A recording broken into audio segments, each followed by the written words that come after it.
예배 말씀 나누기 전에 우리 앞뒤 좌우로 보면서 오늘도 한번 인사하면 좋겠습니다. 서로 바라보시면서 당신이 혹은 집사님이 혹은 권사님이 저의 기쁨이 됩니다. 그렇게 한번 인사하겠습니다. 어색하지만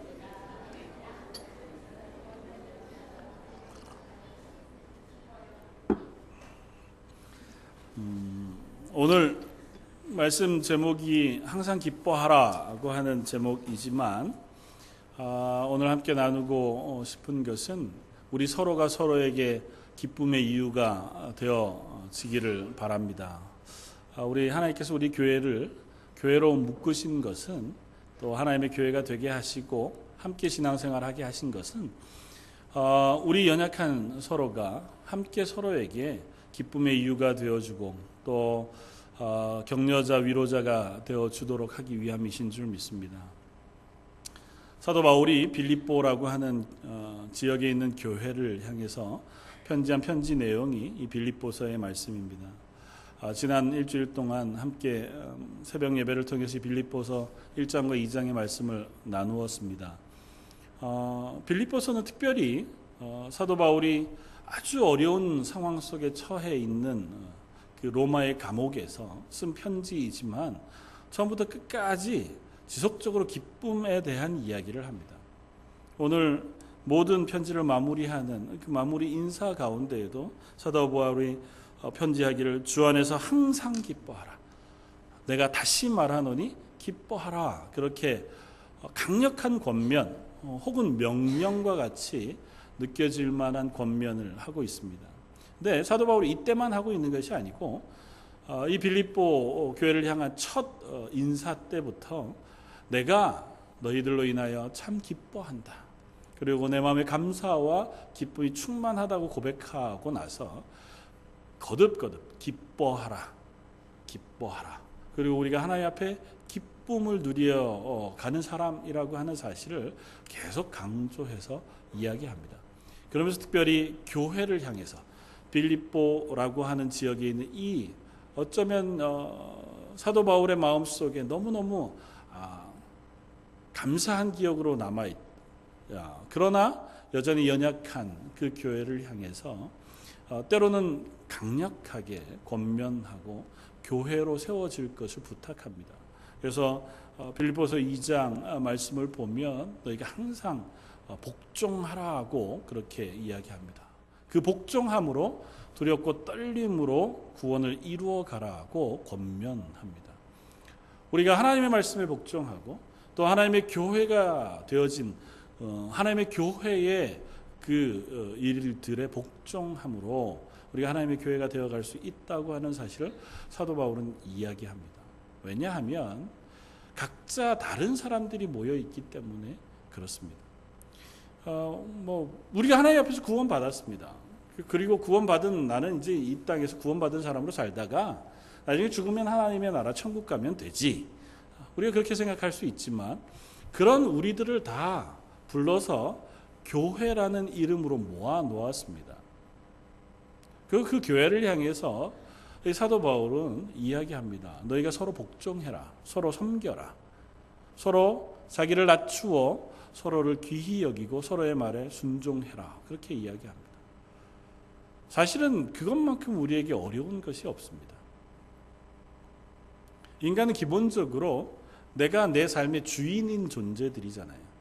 하나님 앞에서 내가 내 삶의 주인, 내 삶을 내 마음대로 하기 위해서 심지어 하나님과의 언약도 깨버리고 타락하고 도망쳐 나왔을 만큼 내 인생을 누군가에게 복종하는 것을 어려워하는 존재들이 바로 인간입니다. 그런데 그런 우리들을 향해서 사도 바울은 서로 복종하라, 서로를 낮추라, 겸손하라고 이야기합니다. 왜 그럴까요? 그것이 그리스도인 되어짐의 증거일 뿐만 아니라 그렇게 해야 하나님의 교회가 구원을 이루어갈 수 있기 때문입니다. 하나님의 구원을 받으면 모든 사람이 똑같은 수준에서 딱 출발해서 1년이 가면 요만큼, 2년이 가면 이만큼. 이제 오늘 저희가 예배 후에 우리 자녀들 졸업하는 졸업식을 가질 터인데 유치원을 졸업하면 다음에 이제 초등학교 엘레멘터리 스쿨을 진학하고 그렇게 8년이 흐르면 또 하이스쿨을 진학하고, 하이스쿨에서 특별한 일이 없으면 4년이 지나면 이제 뭐 대학교를 진학하는, 뭐 세상에 우리 자녀들이 자라는 방식은 그렇습니다.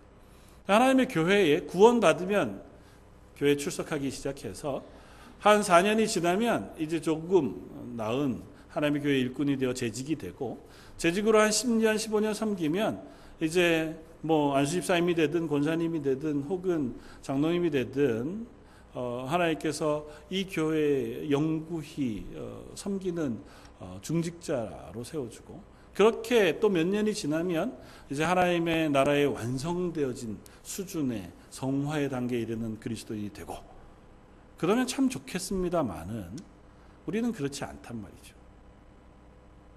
천차만별입니다. 구원받은 그 시점도 천차만별이고, 구원받았을 때 각자의 성격과 성향과 놓여진 위치도 각자 다 다릅니다. 그래서 그런 사람들을 불러 모아 하나님의 교회 공동체로 모아놓으면 그야말로 각양, 각색 또 각자 독특한 성향들을 지닌 사람들이 이 교회의 일원으로 모여 있습니다. 그런 교회를 향해서 하나가 되라고 하는 명령처럼 어려운 명령이 없는 것을 우리가 봅니다. 너희가 서로 마음을 합하여 한 마음을 품고, 오늘 4장 바로 앞에 보면 사도 바울이 이 빌립보 교회를 향하여 마지막으로 권면하는 권면 가운데 너희가 주 안에서 같은 마음을 품으라고 그렇게 권면합니다. 근데 이게 참 어렵습니다. 그래, 같은 마음을 먹어야지. 그런다고 같은 마음이 먹어지는 것도 아니고, 우리가 하나가 되자 막 구호처럼 1년 동안 매주일마다 외친다고 해서 우리가 하나가 되는 것도 아니지 않습니까? 그리고 이 권면은 초대교회 때부터 지금까지 수없이 교회에서 선포되어지고 또 우리가 묵상해 왔지만, 성공해 왔던 때보다 실패해 왔던, 이렇게 표현하면 뭐 바른 표현인지 모르겠습니다만은 실패해 왔던 때가 더 많은지도 모르겠습니다. 당장 사도 바울의 편지를 받았던 교회들 가운데에도 서로가 하나 되지 못해서 하나님 앞에서 아픔을 겪었던 교회들이 너무 많잖아요. 고린도 교회 편지하면서 고린도 교회를 향하여 고린도 전서의 사도 바울이 안타까운 마음으로 그들을 강하게 질책했던 이유가 뭡니까? 서로가 나뉘었기 때문이에요. 나는 바울파다, 나는 아볼로파다, 나는 베드로파다, 나는 예수님파다, 뭐 이렇게 나뉘어가지고 서로가 그것 때문에 다투고 싸웠단 말이죠. 그게 뭐 큰 차이가 있겠습니까? 아볼로에게 배웠든 바울에게 배웠든 베드로에게 배웠든 예수님의 말씀에 순종하든 다 똑같은 하나님의 백성 구원받은 그리스도인인데 그게 차이를 만들어냈단 말이죠. 그래서 그게 싸움의 이유가 됐습니다. 심각할 만한 싸움의 이유가 됐습니다. 지금까지 오는 많은 교회의 모습들 가운데 우리의 마음을 아프게 하는 이유들도 보통은 그런 것들 아닙니까? 교회 가운데 서로가 다 하나님의 말씀 앞에 순종하고 그리스도에 잘 살려고 애쓰는데 서로의 생각이 조금 달라요. 하려고 하는 방법이 조금 다르고 서로가 추구하는 우선순위가 좀 달라서 그게 살짝 부닥쳤는데 그 부닥침이 마음을 상하게 하고 관계를 어그러뜨리게 하고, 그래서 심지어 교회 안에 갈등과 힘겨움과 어려움이 생기게 합니다. 교회 안에서 함께 예배하고 함께 은혜를 나누는데 기쁨과 즐거움은 사라지고 때로는 지침과 힘겨움, 정말 이렇게 신앙생활하는 게 맞나? 내가 우리 교회를 떠나는 게 맞지 않을까? 이렇게 힘든 채로 신앙생활하면 오히려 내 신앙이 더 떨어지는 건 아닐까? 뭐 그런 생각을 하는 지경에까지도 이르게 되어지기를 하는 것을 봅니다. 사도 바울이 그 교회에 권면합니다. 너희가 서로 한 마음을 품어라. 그리고 뒤이어서 곧바로 이야기합니다. 주 안에서 기뻐하라. 다시 말하노니 기뻐하라. 사도 바울이 교인들을 향하여 이 빌립보서를 통해서 유일하게 강조해서 권면하는 것은 다른 모든 것 위에 너희가 기뻐하라고 하는 권면입니다. 네, 참 당황스럽습니다. 기뻐하라 그러면 네, 그러고 나서부터 기뻐지나요? 이 부모님들이 이제 자녀들이 커가는데 수많은 사랑의 권면들을 하지요. 자녀들이 듣기엔 잔소리들을 이제 많이 합니다. 개 중에는 참 황당한 것들도 있습니다. 마음이 슬퍼서 우는데 야, 울지 말고 좀 즐거워해. 애가 즐거워할 수가 있나요? 지금 마음이 힘든데. 그래도 좀 웃어. 그러면 겉으로는 웃을 수 있죠. 근데 거기에 기뻐해. 이거는 요구 조건이 잘못된 요구 조건입니다. 그렇죠? 슬퍼해. 기뻐. 이건 감정이잖아요. 감정은 명령으로 내 속에서 일어날 수 있는 것들이 아니지 않습니까? 기뻐할 이유가 생겨야, 기뻐할 만한 조건이 생겨야 내 마음속에 기쁨이 일어나는 건데, 사도 바울은 다짜고짜 뭐라고 얘기한다고요? 항상 기뻐하라, 그렇게 명령한다고요. 그러면 이 편지를 읽는 빌립보 교회 성도들이 읽으면서 그렇구나, 내가 기뻐해야 되는구나, 그 순간부터 막 기뻐지고 얼굴이 환해지고 기쁨으로 충만할까요?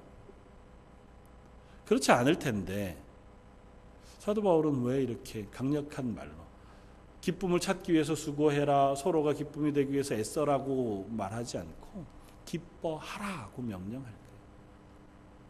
저 여러분들 그리스도인들은 이와 같은 명령 가운데 서 있을 수 있는 사람들이기 때문입니다.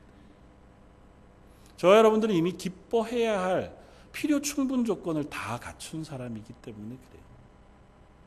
기뻐해야 할 만한 더 다른 이유를 막 설명해주고 그 조건들을 막 보여주어서 그러니 이제 기쁘지? 그렇게 설명하지 않아도 너 그리스도인이야? 그렇다면 기뻐해 라고 얘기할 수 있는 조건을 가진 사람들이라고요. 왜 그렇습니까? 이 세상에 줄 수 있는 가장 소중한 선물을 저 여러분들 이미 받은 사람들이기 때문에, 그리스도인이라고 하는 사람들은 하나님이신 예수님께서 하늘보좌를 버리시고 이 땅에 내려오셔서 자기의 목숨을 십자가에 메어 달려 죽으심으로 대신하여 우리에게 영원한 생명이라고 하는 선물을 받은 사람들입니다. 이보다 더 큰 선물은 없어요. 있을 수 있는 게 없습니다. 영원한 생명, 그냥 생명이 아니고요, 하나님의 나라에서 영원토록 가장 행복하고 가장 아름다운 곳에서 가장 존귀하게 살아갈 수 있는 선물을 우리에게 허락해 주셨다고요.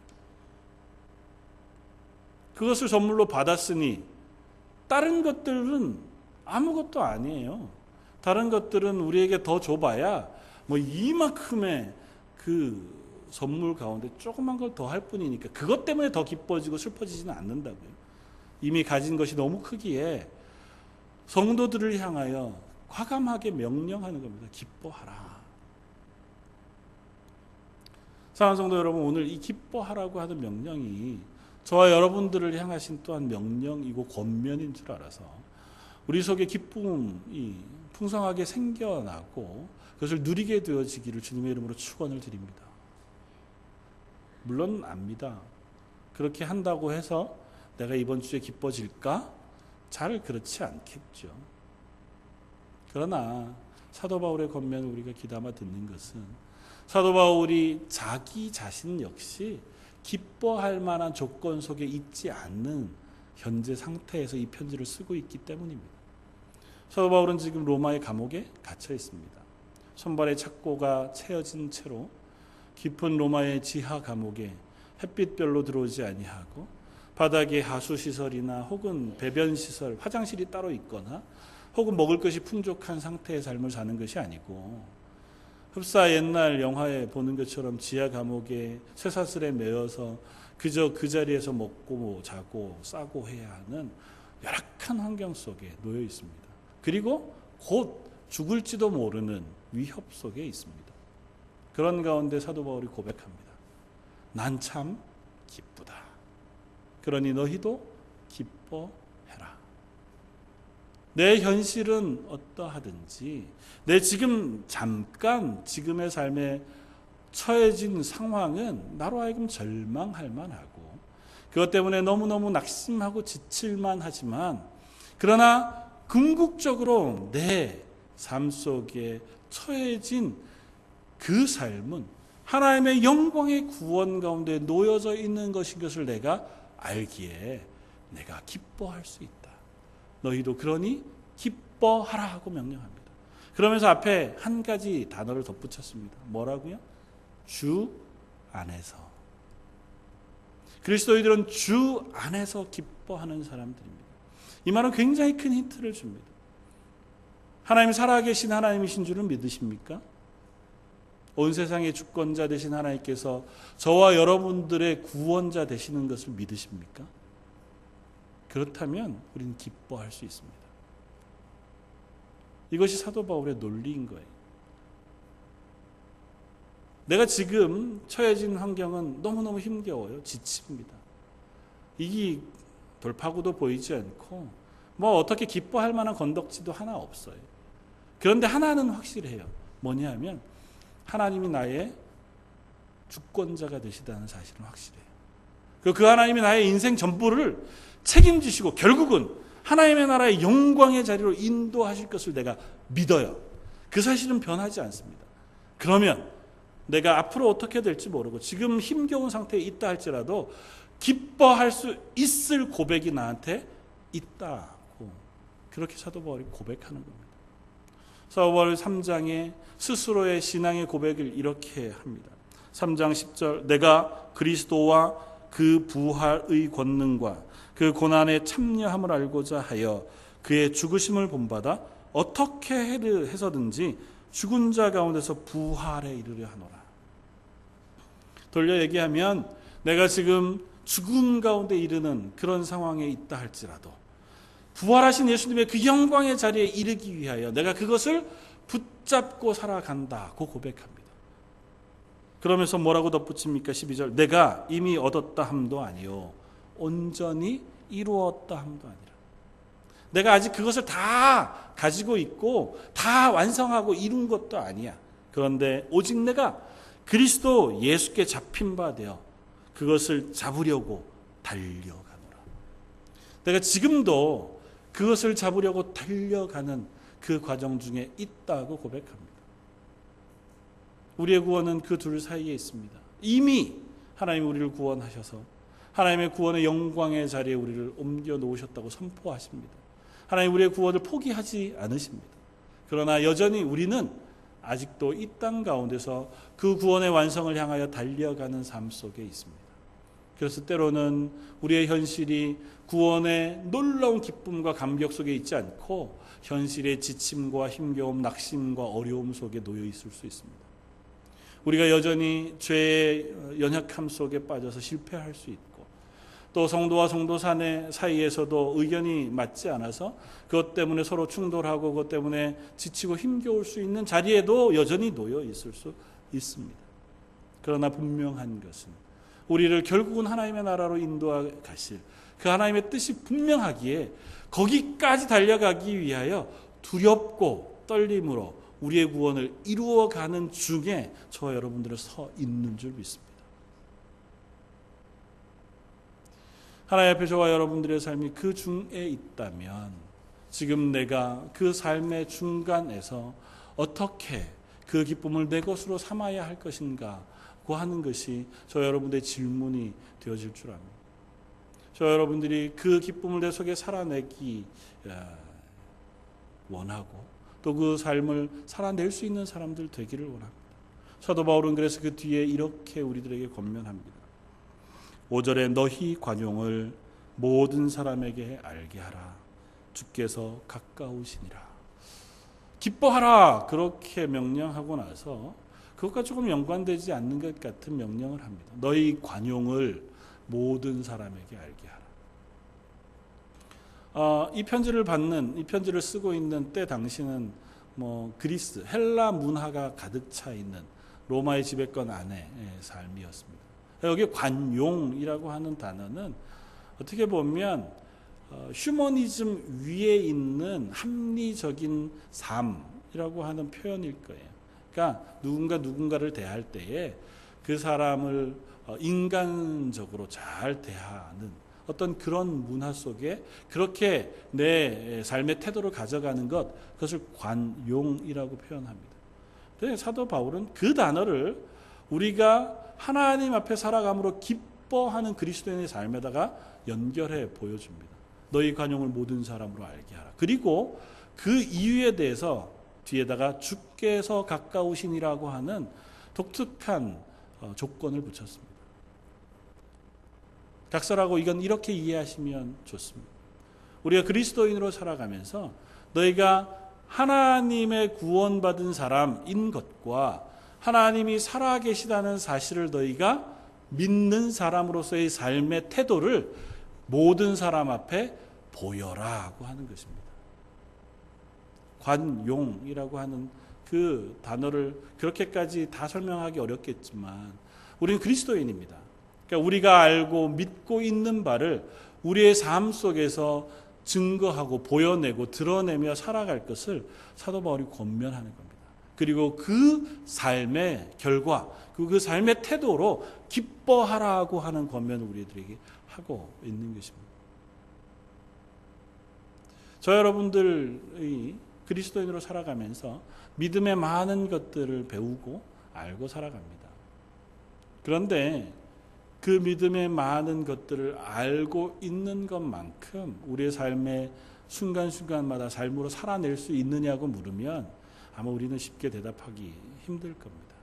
여기 관용을 모든 사람에게 나타내라고 하는 사도 바울의 권면은 너의 믿음의 고백을 너의 삶의 영역 속에서 너의 말과 행동과 태도 속에서 드러내며 살아라고 하는 그 권면을 우리들에게 하고 있는 겁니다.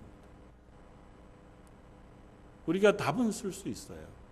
그리고 무엇이 바른 것인가에 대해서 얘기할 수는 있습니다. 그러나 그런 정답을 알고 지식을 가지고 바른 것들을 아는 사람들만 모였을 때에는 그 가운데 서로를 향한 순종과 하나됨과 사랑이 생겨나기가 참 어렵습니다. 그래서 사도 바울이 그것을 살아내는 믿음의 삶 속에서 서로를 향하여 겸손히 자기를 낮추고 서로 하나 되어 사랑할 것을 교회 가운데 권면하는 거예요. 얼마 전에 브라질에서 월드컵이 있었고 월드컵이 끝나고 나서 월드컵 안에서 좋은 성적을 거두지 못한 몇몇 나라에서 공통적으로 일어난 일들이 있습니다. 뭘까요? 대표팀 감독을 바꾸는 것. 한국도 대표팀 감독이 그만두고 이제 아마 다 새로운 사람이 감독이 되겠죠. 왜 그럴까요? 그 사람들이 참 잘하는 사람들이고 열심히 수고했습니다. 그런데 TV를 보거나 그 경기를 보는 사람들은 야 그렇게 하면 안 되지. 거기서는 이렇게 해야 되지. 야 거기서 왜 그렇게 패스를 하고 왜 그렇게 전술을 쓰냐는 거죠. 딴 사람 넣고 이렇게 하면 이길 수 있는데 니네가 그래서 졌다는 거잖아요. 그러니까 다음에 좀 더 잘하는 사람 우리가 세우고 싶다는 겁니다. 정말 전문가가 얼마나 많은지요. 아마 여기 계신 남자분들은 다 축구 경기를 보면 전부 다 감독보다 훨씬 뛰어난 실력을 가지고 계실걸요. 얼마나 축구들을 잘하시는지. 저번에 우리 야외 모임 때 축구를 한번 해보니까 저나 여러분들이나 다 공은 거기서밖에 못 차는 수준들이시더라고요. 그런데 왜 우린 그렇게 잘난 척을 합니까? 알기 때문에. 근데 아는 것만큼 하는 건 어려워요. 그렇잖아요. 비단 축구 경기뿐만이 아니라 그리스도인으로 살아내는 것도 마찬가지입니다. 아는 건 우리가 얼마든지 말할 수 있습니다. 다른 사람들을 보고 평가하는 건 얼마나 우리가 잘할 수 있는지 몰라요. 이 신앙생활 그렇게 하면 안 되지. 야 예수 믿는 사람은 그렇게 살면 안 돼. 뭐 제일 잘하는 사람들이 목사지요. 뭐 설교할 때마다 그 설교를 하잖아요. 그리스도인은 이렇게 살아야 됩니다. 아니면 그리스도인의 삶은 이런 것입니다. 그대로 사느냐고 물으면 그건 좀 다른 얘기죠. 사도 바울은 권면합니다. 너 알고 믿은 바대로 너의 삶 속에서 삶으로 드러내라. 그리고 그 삶의 자리에서 네 믿음이 실제가 되도록 기뻐하며 살아가라. 너 믿음이 하나님이 살아계시다는 믿음이고 그 하나님이 우리의 삶의 모든 것의 주인이시라고 하는 믿음을 가지고 있지 않느냐? 그렇다면 그 믿음을 붙잡고 기뻐하라고 명령하는 겁니다. 눈앞에 있는 현실, 그건 금방 지나가고 말아요. 그것이 어떻게 해결될지 모릅니다. 그러나 분명한 것은 날 구원하신 하나님의 구원만큼은 우리가 변하지 않는 사실인 것을 믿어요. 그렇다면 내가 기뻐하며 이 땅의 삶을 살아갈 수 있지 않겠느냐고 사도 바울이 권면하는 겁니다. 사랑하는 성도 여러분, 저와 여러분들이 그 믿음의 삶을 살아갈 수 있게 되어지길 주님의 이름으로 축원을 드립니다. 그리고 한 가지 더 권면하고 싶은 것은 우리 처음 인사하면서 나누었던 것처럼 나 혼자 기뻐하며 살아가는 그리스도인이 아니라 하나님 우리를 교회로 묶으셨으니 서로가 서로에게 기쁨의 이유가 되어지는 하나님의 사람들이 되시기를 주님의 이름으로 부탁을 드립니다. 오늘 제가 칼럼을 쓰면서 가끔 제가 언급했던 갈릴리 마을이라고 하는 최용덕 찬양하시는 최용덕 씨가 간사로 있는 갈릴리 마을 이야기를 제가 썼습니다. 낮의 해처럼 밤의 낮처럼 뭐 이런 찬양을 작곡하시고 부르시기도 하셨고 쪽지로 해와 달이라고 하는 쪽지 사역을 근 20년이 넘게 30년이 넘게 해오고 계신 분인데 이분이 오프라인에서도 기독교 공동체를 했었어요. 갈릴리 마을이라고. 그런데 이제 오프라인 공동체는 지금 없어졌고요. 온라인상에서 갈릴리 마을이라고 하는 인터넷 그 사이트를 하나 개설하고 있습니다. 그 안에 수많은 그리스도인들, 선교사님들, 목사님들, 성도들, 수많은 사람들이 함께 신앙의 교제를 하는데 지난주인가 지지난주인가 느닷없이 한번 공지가 이렇게 올라왔습니다. 이 최영덕이라고 하는 간사님이 글을 올렸는데 추석이 얼마 남지 않았으니 추석 선물을 좀 나누었으면 좋겠습니다. 그리고 그 안에 있는 한 집사님 가정을 우리가 도와주었으면 좋겠습니다. 그런 글을 올렸어요. 제가 글에는 안 썼지만 그분 성함은 김재식이라고 하는 집사님이고 아내가 다발성 경화증, 근육경화증이라고 하는 병, 희귀병으로 7년이 넘게 병상에서 생활하시는 분이에요. 남편도 간병할 수 있는 분이 남편밖에 없으니까 모든 꾸준히 일을 다 해야 하니까 같이 병원에서 그것도 8인실 이런 다인실에서 7년 넘게 같이 살고 계세요. 자녀들은 또 자녀들 나름대로 각자의 삶을 흩어져서 살고 있고. 그러니까 7년 동안 다인실 병실에서 사니까 너무너무 쉴 만한 공간이 부족하니 한 1년만이라도 병원 가까운 곳에 월세, 원룸이라도 하나 얻어서 쉴 수 있는 공간을 마련해 주면 좋겠습니다. 그리고 일주일이 안 돼서 집 얻을 수 있는 돈, 월세들을 다 그 공동체 안에서 지불했어요. 근데 이게 이번 한 번뿐이 아니고 이런 일이 종종 있었습니다. 그 안에서 아주 종종, 자주. 그런데 제가 주목한 것은 그냥 구제하는 마음으로 성도의 좋은 마음으로 누군가 도울 수 있죠. 그냥 그것이 아니고 그렇게 돕는 분들이 글을 쓰면서 남기면서 한 이야기들이 전부 다 내가 이분을 돕기를 원합니다가 아니고 그분 때문에 내가 너무너무 감사하다고 하는 고백을 하면서 글을 남기고 그분을 도우려고 한다는 거예요. 그러면서 아마 이제 그 분과 관련된 두 글들을 읽어보시면 나중에 알겠지만 이분이 7년 동안 자기의 그 아내를 간병하면서 많은 글들을 이 게시판에 올렸어요. 그러면서 때로는 너무너무 힘들다. 너무너무 괴롭다. 하나님 왜 나한테 이런 고난을 주시나. 차라리 도망가고 싶다. 아내를 내버려 두고 도망가면 참 좋겠다. 이런 얘기들을 너무너무 자주 쓰셨어요. 그런데 그 글 맨 끝에는 항상 그래도 이게 하나님 앞에서 내가 맡겨진 삶인 줄 알아서 또 하루를 버텨낸다. 그렇게 고백하는 고백을 썼어요.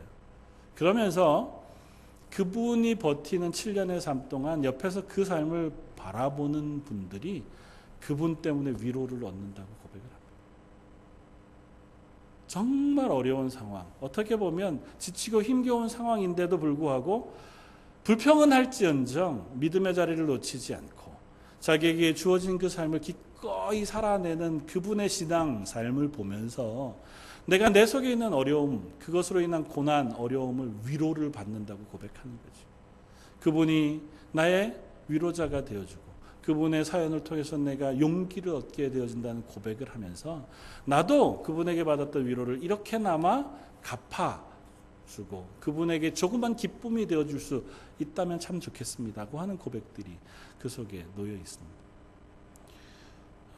그분이 7년을 사는 동안 한 번 얼굴을 보지 못한 분들이 대부분. 그런데도 불구하고 그분들 중에 누군가는 이분이 병상에 생활하시는 동안 쓸 것을 보내주기도 하고 먹을 것을 보내주기도 하고 방문해서 위로하고 또 위에서 기도해주기도 하는 그런 과정들을 통과하면서 그 믿음의 삶, 그 어려운 시간들을 지켜내고 거쳐가고 있다고 고백합니다. 여전히 그렇게 고백해요. 언제 일이 끝날지 알 수 없고 언제라도 빨리 이곳에서 떠나가고 싶은 소망이 내 속에 있다고 하는 고백을 합니다. 사랑하는 성도 여러분, 저와 여러분들에게도 그와 같은 교제가 있기를 원합니다. 저희가 교회인 이유가 그것에 있습니다. 교회 가운데 다양한 사람들이 모여 있고 다양한 신앙의 수준에 있는 분들이 있습니다. 적어도 이 땅에 살아가는 동안 저와 여러분들의 삶 속에 누군가 한 사람의 기쁨이 되어지는 그리스도인이기를 원합니다. 어떤 모양으로든 어떤 이유로건 내가 전하는 말 한마디 때문에 용기를 얻었다고 하는 아니면 내가 그를 위하여 기도함으로 그가 믿음의 자리에 든든히 서 있을 수 있었다고 하는 고백들을 우리가 나누는 교회 공동체이길 원합니다. 다른 건 우리가 눈 돌리지 않아도 애쓰지 않아도 얼마든지 찾을 수 있습니다. 저 사람은 이래서 나랑 다르고 저 사람은 이래서 나랑은 뭐 잘 안 맞는 사람이야 라고 하는 것들은 여러분들이 애쓰지 않아도 그냥 가만 앉은 자리에서 여기에 있는 절반 이상을 나와 다른 사람으로 구분할 수 있을 만큼 너무너무 쉽습니다. 그러나 내가 그를 위하여 기도하고 그분이 나의 위로가 되어지고 나도 그분의 기쁨이 되어지기 위해서는 애씀이 필요합니다. 내가 한 걸음 더 가야 하고 내가 나를 겸손히 낮추어야 하고 또 때로는 내 성정과 내 뜻과 다른 것 속에 나를 세워두어야 할 때가 있을지 모르겠습니다. 그러나 그렇게 함으로 우리는 하나님의 교회가 되어져 가는 줄 믿습니다. 그렇게 함으로 우리가 연약한 가운데에서 구원을 이루어가는 사람들이 되어지고 또 그렇게 함으로 하나님께서 우리 가운데 허락하신 구원의 기쁨 가운데 기뻐하라는 명령에 아멘으로 응답할 수 있는 저 여러분들 되어질 줄 믿습니다. 저희 런던 제일장로교회 가운데 그 일을 위하여 소망하며 우리가 기도하길 바라고 그 은혜가 내 속에 넘치고 우리 교회 가운데 넘쳐가길 위해서 기도하고 수고하고 애쓰는 저와 여러분들 되시기를 주님의 이름으로 축원을 드립니다. 한번 기도하겠습니다. 감사와 찬양을 받으시기 합당하신 주님, 항상 기뻐하라. 내가 다시 말하노니 기뻐하라 하고 명령하는 이 사도 바울의 권면을 저희가 마음 깊은 곳에서 아멘으로 받기를 소원합니다. 저희 속에 기뻐할 만한 이유보다 답답해하고 지쳐하고 힘겨워해야 할 만한 상황과 이유들이 넘쳐나지만 그러나 유일하신 나의 구원자 되신 하나님으로 인하여 또 그 구원을 함께 나누는 성도들로 인하여 내 마음에 기쁨과 평안이 넘쳐나는 저희 런던 제일장로교회 성도들 되게 하여 주옵소서. 또한 저희 교회를 통하여 그 기쁨과 구원의 감격이 넘쳐 흘러가는 은혜도 허락하여 주옵소서. 저에게 부족하오니 하나님께서 우리에게 기도의 영을 부어주시고 또 하나님의 성령의 충만한 은혜와 은사를 허락하여 주옵소서. 오늘 말씀 예수님 이름으로 기도드립니다. 아멘.